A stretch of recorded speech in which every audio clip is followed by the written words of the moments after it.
Hello friends, அனைவருக்கும் மீனூஸ் கிச்சனின் அன்பான வணக்கங்கள். இன்றைக்கி நம்ம கிச்சனில் என்ன பார்க்க போகிறோம் அப்படின்னு பார்த்தா, இன்றைக்கி நம்ம வந்து தயிர் சாதம், ரசம் சாதத்துக்கு தொட்டுக்கிற மாதிரி சின்ன வெங்காயம் போட்டு ஒரு சூப்பரான புளி ஊற்றி செய்கிற மண்டி, செட்டிநாடு ஸ்டைல் பச்சை மிளகா வெங்காயம் போட்டு மண்டி. இதுக்கு வந்து பார்த்திங்கன்னா நான் ஒரு 2 கைப்பிடி அளவு சின்ன வெங்காயம் உரித்து இதை கொஞ்சம் முழுசாக எடுத்து வச்சுருக்கேன். இது ஒரு 1/4 பகுதி பெரிய வெங்காயம், கொஞ்சம் ஒரு இனிப்பு டேஸ்ட்டுக்காக ஒரு 1/4 பெரிய வெங்காயம் நறுக்கி எடுத்திருக்கேன். இதுக்கு காரத்துக்கு பார்த்திங்கன்னா 5 பச்சை மிளகா. உங்கள் காரம் இன்னும் பிடிக்குமானா இன்னும் கூட 2 மிளகா சேர்த்துக்கலாம். நான் ரொம்ப காரமாக இருக்குங்கிறதுனால ஒரு 5 மிளகா சேர்த்துருக்கேன். அப்புறம் பார்த்திங்கன்னா ஒரு பாதி தக்காளி எடுத்துருக்கேன். தக்காளி தேவையில்லைன்னா கூட விட்டுடலாம். நான் கொஞ்சம் போட்டால் கொஞ்சம் நல்லாயிருக்கும், அந்த உரப்புக்கு அதுக்கு நல்லாயிருக்கும். இந்த மாதிரி கைப்பிடி 2 கைப்பிடி அளவு சின்ன வெங்காயம் உரித்து முழுசாக எடுத்து வச்சுருக்கேன். இதுக்கு நம்ம இட்லி அரிசி இந்த மாதிரிலாம் கழுவோம் இல்லையா, அரிசி கழுவின தண்ணி எல்லாம் இருந்துச்சுன்னா அந்த அரிசி கழுவின தண்ணி இந்த மாதிரி எடுத்து வச்சுக்கணும். அது அடியில் இந்த மாதிரி நல்லா உறைஞ்சிருக்கும். இந்த மண்டி தான் நம்ம வந்து ஊற்ற போகிறோம். இதில் தான் நமக்கு வந்து வெங்காயம் வேக போகுது.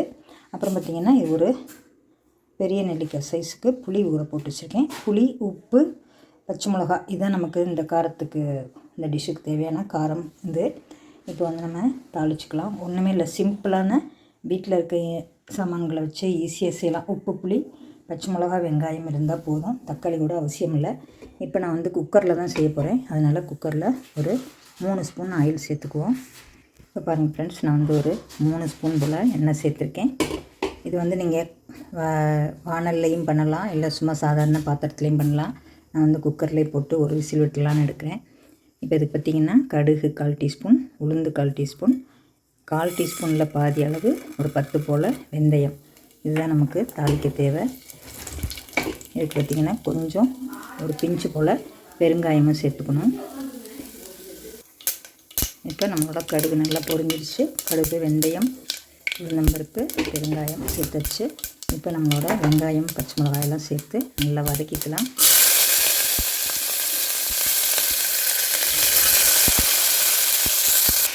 இப்போ நம்மளோட வெங்காயம் வந்து நல்லா வதங்கிட்டுருக்கு. இப்போ கண்ணாடி பதம் வந்தால் போதும். கருவேப்பிலை, பச்சை மிளகா, தக்காளி எல்லாம் சேர்த்துடலாம். இன்னும் கூட மிளகா வந்து சின்ன மிளகாயாக இருந்துச்சுன்னா ஒரு 10 மிளகா போடலாம். கொஞ்சம் மிளகா பெருசாக இருக்கிறதுனால 5 தான் சேர்த்துருக்கேன். உங்களுக்கு காரம் நல்லா சுள்ளுன்னு வேணும்னா இன்னும் 2 மிளகா கூட சேர்த்துக்கலாம். தயிர் சாதத்துக்கு ரொம்ப நல்லாயிருக்கும். சாதம் போட்டு மோர் ஊற்றி உப்பு போட்டுட்டு நம்ம வட்டியில் சாப்பிடுவோம் இல்லையா, அது பக்கத்தில் இந்த சைடில் ஒரு தட்டில் இந்த மண்டி எடுத்து வச்சுட்டு சாப்பிட்டிங்கன்னா சோறு ஒரு சொட்டு சோறு உள்ளே போகும். இந்த வெயிலுக்கும் சின்ன வெங்காயம் ரொம்ப நல்லது. பச்சையாக சின்ன வெங்காயம் சாப்பிடுவோம் கஞ்சிக்கு, அதை இந்த மாதிரி ஒரு தடவை செஞ்சு பாருங்கள், சூப்பராக இருக்கும். இந்த சின்ன சின்ன மிளகாயாக இருந்தால் ரொம்ப நல்லாயிருக்கும். மிளகாயும் நல்லா புளியில் வெந்து வந்துடும். இப்போ நல்லா வதக்கிட்டு நம்ம அரிசி கழுவின தண்ணியை ஊற்றி வேக விடணும்.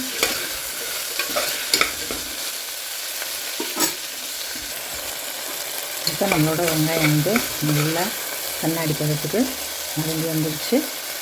இப்போ வந்து நம்ம அரிசி கழுவி வச்சுருக்க தண்ணி வந்து சேர்த்துக்க போகிறோம். இதுதான் செட்டிநாட்டில் மண்டின்னு சொல்கிறது.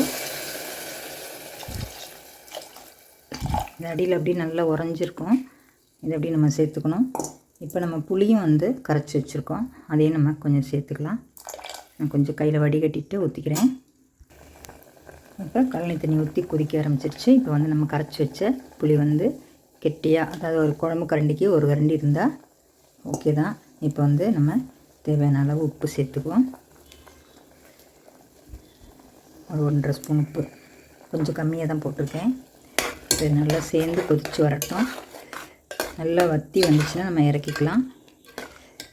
கொதிக்கிறதுலே உங்களுக்கு நல்லா வற்றிடும். இப்போ உப்பு காரம்லாம் டெஸ்ட் பண்ணிக்கோங்க.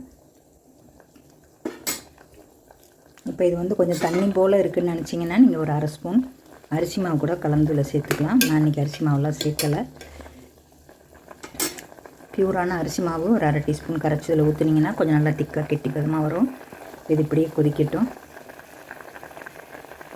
பாருங்கள் ஃப்ரெண்ட்ஸ், நம்மளோட மண்டி வந்து வெங்காயம், பச்சை மிளகாய் மண்டி வந்து நல்லா அந்த மாதிரி கொதிச்சுட்ருக்கு. இன்னும் கொஞ்சம் நல்லா தண்ணி வற்றி உங்களுக்கு தொட்டுக்கிற அளவுக்கு வந்துருச்சுன்னா, கொஞ்சம் கெட்டியாக இருந்துச்சுன்னா சாப்பிட்றது சூப்பராக இருக்கும். இந்த வெங்காயத்தை முழுசாக எடுத்து சாப்பிட்றதுக்கு ரொம்ப சூப்பராக இருக்கும். செட்டிநாடு ஸ்டைல் மண்டி. நான் வந்து ஒரு விசில் போட்டு எடுத்துட்டேன். ஏன்னா வந்து தண்ணி கொஞ்சம் வற்றி வெங்காயம் கொஞ்சம் வதங்கணும். நம்ம சாதாரண சட்டியிலன்னா இப்போ கேஸு மிச்சம் பண்ணணுங்கிறனால சீக்கிரம் வேகணும் அப்படிங்கிறனால நான் வந்து ஒரு விசில் போட்டேன். இது கொஞ்சம் நம்ம இது இப்போ விறகடுப்பில் இருந்தால் நம்ம அப்படியே போட்டு தாளித்து விட்டுட்டு அப்படியே போட்டு விட்டுருந்தோம்னா அது நல்லா கொதித்து அழகாக வற்றி வந்துடும், டேஸ்ட்டாக இருக்கும். இப்போ நான் வந்து குக்கரில் வைக்கிறதுனால ஒரு சவுண்டு வச்சு எடுத்தேன். ஏன்னா நமக்கு சீக்கிரம் வேலையாகணும் அப்படிங்கிறனால. இப்போ இது கொஞ்சம் வற்றுனதுக்கப்புறம் நம்ம எடுத்துக்கலாம்.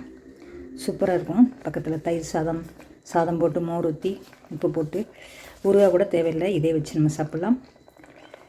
கொஞ்சம் வற்றுனதுக்கப்புறம் பார்க்கலாம். இப்போ நம்மளோட மண்டி வந்து நல்லா வற்றி வந்துருச்சு. இப்போ நம்ம வந்து அடுப்பு ஆஃப் பண்ணிவிட்டு நம்ம வந்து ஒரு கிண்ணத்தில் மாற்றிக்கலாம். இந்த அளவுக்கு இருந்தால் உங்களுக்கு தொட்டு சாப்பிட்றதுக்கு சூப்பராக இருக்கும். இதில் நீங்கள் சாதம் போட்டு பிசைஞ்சு சாப்பிட்லாம், அவ்வளோ டேஸ்ட்டாக இருக்கும். கொஞ்சம் அந்த வெங்காயத்தோட இனிப்பு, அப்புறம் புளியோட புளிப்பு, மிளகாயோட காரம், உப்பு எல்லாம் சேர்ந்தப்போ ரொம்ப சூப்பராக இருக்கும். இது ஒன்று போதும். ஆல்ரெடி நம்ம வந்து தக்காளி ஊறுகாய் போட்டிருக்கோம். இதுவும் நம்ம செஞ்சு வச்சுக்கலாம் வெயில் நேரத்துக்கு. இப்போல்லாம் குழம்பெல்லாம் நம்மளால் சாப்பிட முடியாது, கெட்டி குழம்பு சாம்பார்லாம் பிடிக்காது. இந்த மாதிரி சுள்ளுன்னு இருந்துச்சுன்னா உங்களுக்கு சாப்பிட நல்லாயிருக்கும். இன்னும் 2 மிளகாய் சேர்த்துருக்கலாம், ஆனால் வந்து காரம் ரொம்ப வேண்டாங்கிறனால நான் கம்மி பண்ணிட்டேன். பச்சை மிளகாய் நல்லா சேர்த்தோம்னா நல்லா சுள்ளுன்னு இருக்கும். இந்தளவுக்கு தண்ணியாக இருந்தால் தான் நமக்கு ஓரளவுக்கு தொட்டு சாப்பிட்லாம், இல்லை சாதத்தில் கூட பிசைஞ்சு சாப்பிட்லாம். ஓகே ஃப்ரெண்ட்ஸ், இந்த மாதிரி நீங்களும் செஞ்சு பார்த்துட்டு உங்கள் கமெண்ட்ஸை சொல்லுங்கள். இந்த வீடியோ பிடிச்சிருந்தா லைக் பண்ணி ஷேர் பண்ணி கமெண்ட்ஸ் பண்ணுங்கள். அவசியம் சப்ஸ்கிரைப் பண்ணுங்கள் ஃப்ரெண்ட்ஸ். அனைவருக்கும் நன்றி. இது போல் நீங்களும் செஞ்சு பாருங்கள். வெங்காயம் பச்சை மிளகாய் மண்டி நம்மளோட வெங்கடேஷ் பட் சார் கூட சொல்லியிருப்பாங்க, சுப்பையா அண்ணனே யாரோ சொல்லி தந்தாங்க அப்படின்னு சொல்லியிருப்பாங்க. அவங்க நிறைய மிளகா போட்டிருப்பாங்க, நான் வந்து கம்மி தான் போட்டிருக்கேன். ஓகே ஃப்ரெண்ட்ஸ், நீங்களும் இது மாதிரி செஞ்சு பார்த்துட்டு உங்கள் கமெண்ட்ஸை சொல்லுங்கள். அவசியம் செஞ்சு சாப்பிட்டு சொல்லுங்கள். ஓகே ஃப்ரெண்ட்ஸ், அடுத்த ஒரு வீடியோவில் சந்திப்போம். அனைவருக்கும் நன்றி.